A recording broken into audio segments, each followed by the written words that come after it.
definition of terms, standardized reports, greater autonomy to cooperatives, and protect the depositors.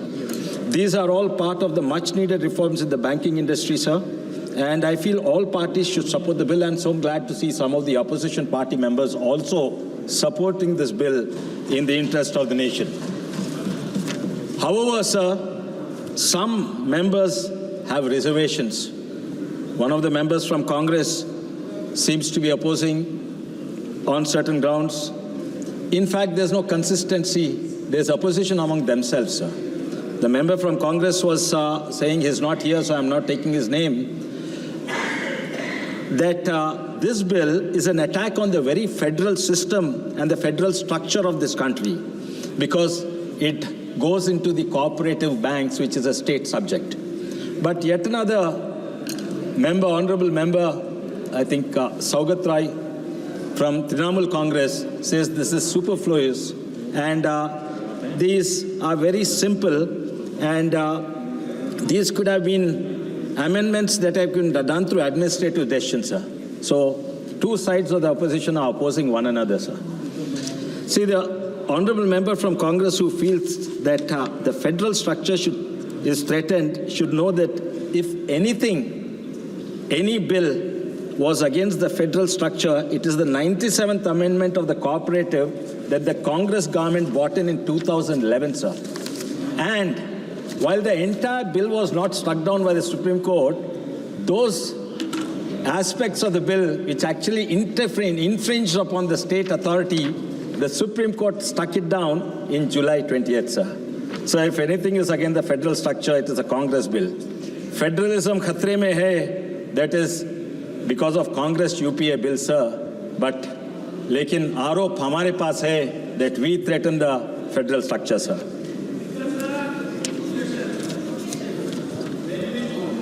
Some feel, sir, some feel that 5 legislation through one bill is too much, but imagine 19 amendments through 19 bills. It'll take several years to pass in this house full of disruption, thanks to the opposition, sir. Also, they have forgotten that in 2013, the NDA government amended it's a nice bill, sir, it's a right to fair compensation and transparency in the Land Acquisition Act of 2013. This amendment also amended several bills, including National Highways Act and Railways Act, showcasing the pattern of and the comprehensive legislation aimed to address a critical issue, sir.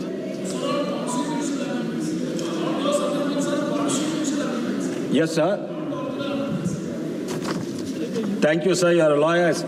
We'll discuss this. Sir, our government recognized the need for reforms in the banking sector after the previous Congress government left the banks in doldrums with humongous NPAs, leaving many banks on the verge of collapse, sir. So, honorable member Gaurav Gogaiji talked about the chronology, sir. So, give me a minute to talk about the chronology, sir. We heard the history of banking industry from 1969, where the banks were suddenly nationalized overnight. Suddenly nationalized overnight. It doesn't matter who opposed. From the sudden nationalization, let's discuss. It happened. Whether it's good or bad can be discussed later, but it happened. One more thing, sir. I respect the sentiment and the sensitivity of my colleagues from Congress party, so I will not take the names, but the scam that happened right here, sir, on the Parliament Street branch, now the Sansad Marg branch. I will not take names, but at least let's see what we can learn from it. Somebody called and 60 lakhs was transferred. What we can learn from it is there was lack of good governance, there was no checks and balances, and the bankers feared their political bosses, sir. So instead of what we needed was regulation, not merely nationalization and political influence, sir. But after that, to the abyss of the 90s, where the entire nation was on the verge of bankruptcy and due to political influence and a lack of checks and balance. In 1991, India faced the worst economic crisis on the brink of sovereign default. India's foreign exchanges for less than $6 billion, enough to meet 2 meats of country's imports, sir. The Congress government those days made the word Hindu very, very popular all across the world, sir. They made the word Hindu very popular.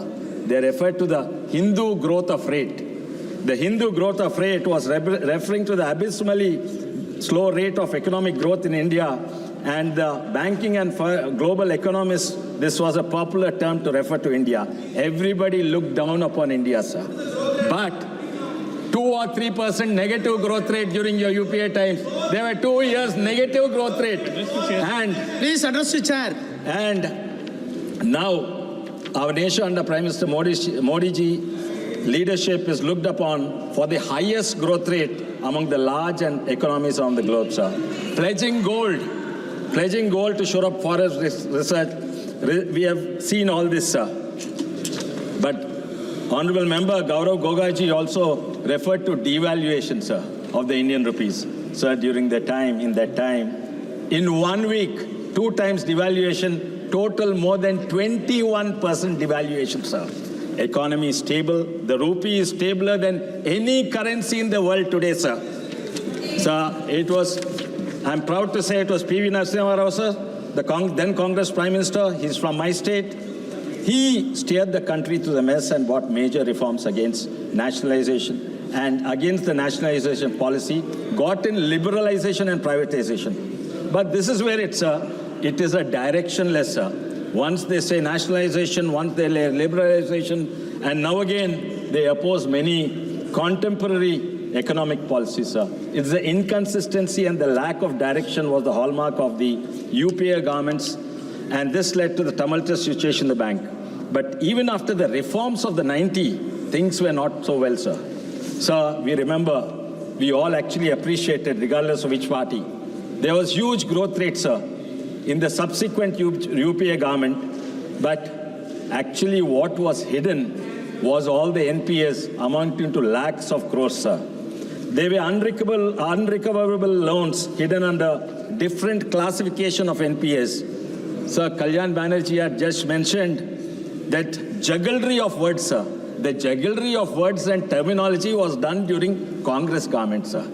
They were unrecoverable loans hidden under different classification of NPAs, sir. And everybody knew it. The bankers knew it, and the officials knew it, and of course the ministry knew it. But nobody had the courage to tell that the banks were totally bankrupt, sir. It's like the story, the emperor's new clothes, sir. Nobody had the courage to say the emperor is totally naked and the banks are totally bankrupt. It is after the Modi government, we recognized this problem, we pointed it out. And why was this problem, sir?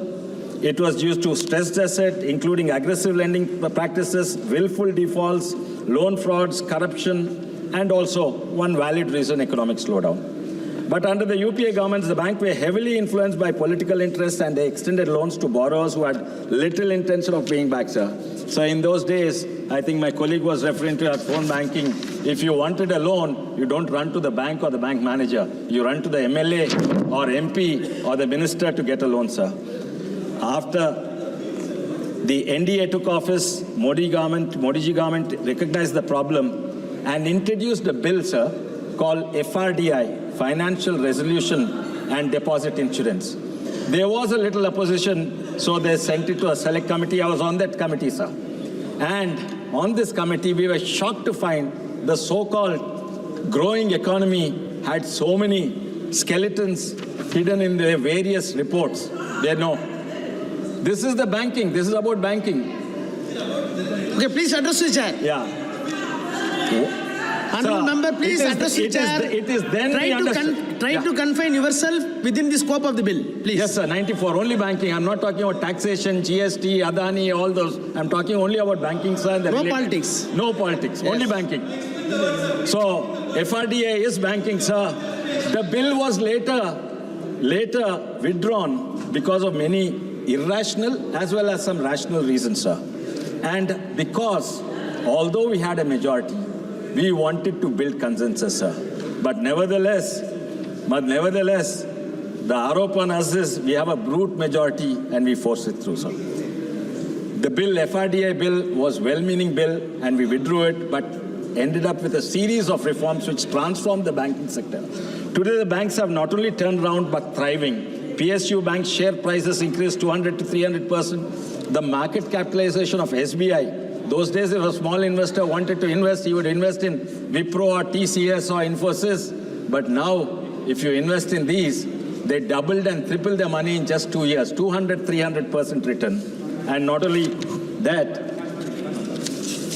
the McKinsey report praises us. There are many key legal procedures, sir, and I will not go through it because many speakers have already gone through it. But India's infrastructure requirement funds is about 1/10 of the GDP, and it is estimated to need about 1.43 lakh crores. And India depends on our banking sector to be healthy and thriving. It is miraculous about the turnaround, sir. It is really miraculous, and nobody believed in 2014 this would happen. So there's also, many are talking about what about the poorer sections, what about the depressed sections. Sir, lot of us completed our Disha meeting, sir. That's our responsibility in our constituency. In the Disha meeting, we have a meeting with the lead bankers, sir. And we were shocked to find, if you compare to the 2014 to now, in fact, in my district, sir, it is unbelievable. The bankers' target is 50,000 crores, sir. Of course, they have not met, but still it is almost 300 to 400 times what it was in 2014, sir. And they are yet to meet the target. But even whatever this thing, they have amended that, sir. Please conclude. So I will conclude, sir. But before I conclude, I'll just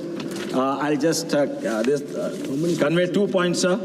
We are talking about middle class and household. Yes, the household disposable income to meet the debt obligation is among the lowest in the world at 6.7%, sir. Yes, there's one more allegation that of recent the investments or deposits in the banks have reduced. And that's because there are great opportunities for investment this vibrant economy under Modi ji has created. There are SIPs, systematic investment plans, mutual funds, and instead of putting a deposit in State Bank of India, if you buy your State Bank of India shares, you'll make much more profit. And there are various avenues for investments that we have seen, sir. But before I go, just last 2 points, sir. If you went to a village 10 years ago, in 2014, there used to be 10 motorcycles. If you go today in the same village, there are 300 to 400 motorcycles. There were 10 to 20 bank accounts holders. Now there are 400 bank account holders, sir. And this is the Antodai. And please conclude. I'll conclude, sir. I have 20 minutes, but I'll conclude. One more speaker has to speak. Yeah, I'll just conclude. Please. Just 2 minutes, sir. And so it is the Antodai we are following, sir. And honorable member from Hyderabad asked a question in Parliament, a start question about where the Mudra loans are going and what's happening. The maximum, I think, 300% growth in the loans to the depressed classes, sir.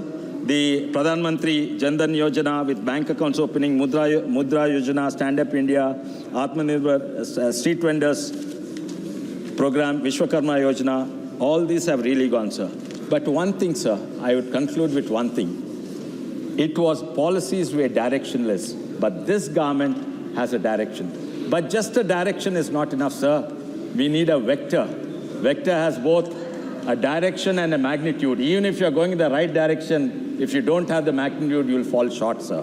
This government, the vector, it has the magnitude and direction, and the trajectory is Viksit Bharat 2047, sir.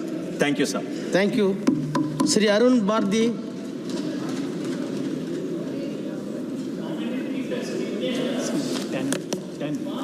धन्यवाद उप सभापति महोदय, आपने मुझे बोलने का मौका दिया। मैं बैंकिंग लॉज अमेंडमेंट बिल 2024 के अपनी पार्टी की तरफ से लोक जनशक्ति पार्टी रामविलास और अपने राष्ट्रीय